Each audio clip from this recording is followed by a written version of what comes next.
Bueno, sabemos que desde las instituciones tenemos que hacer todo lo posible por acabar con esta lacra que a día de hoy sigue muy presente en nuestra sociedad, y marchas o acciones como la que hacemos hoy ayudan a visibilizar un problema que incluso hay quien niega, pero vamos, es un problema que tenemos en nuestra sociedad y que tenemos que visibilizar, tenemos que apoyar desde las instituciones y sumar cada día más personas para acabar con esta lacra. Sí, la verdad que podemos estar contentos, ¿no?, de la participación. Hemos mejorado mucho respecto a la edición anterior. Estamos rozando los 2.500 participantes en esta marcha y en esta carrera, y la verdad que estamos satisfechos porque todo lo recaudado en esta marcha va directamente para Alana y seguir dando apoyo a mujeres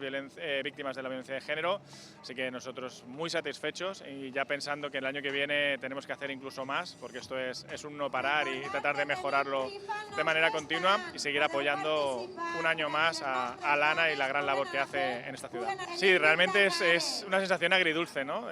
Muy contentos por el apoyo que ha tenido de la sociedad, pero a la vez es muy triste y lamentable que tengamos que hacer acciones como esta para visibilizar un problema tan grande como es la violencia de género, y que parece que, aunque haces muchos esfuerzos a nivel institucional, público, privado, pues todavía está ahí y queda mucho por hacer, queda mucho trabajo, y estas iniciativas para visibilizarlo pues vienen a sumar, ¿no?, y a empujar en esa línea de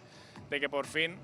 no sea ni una más y que sean cero. Nachelo, Sandra Gómez, también nos acompaña Pilar Bernabé, Javier Mateo, concejal.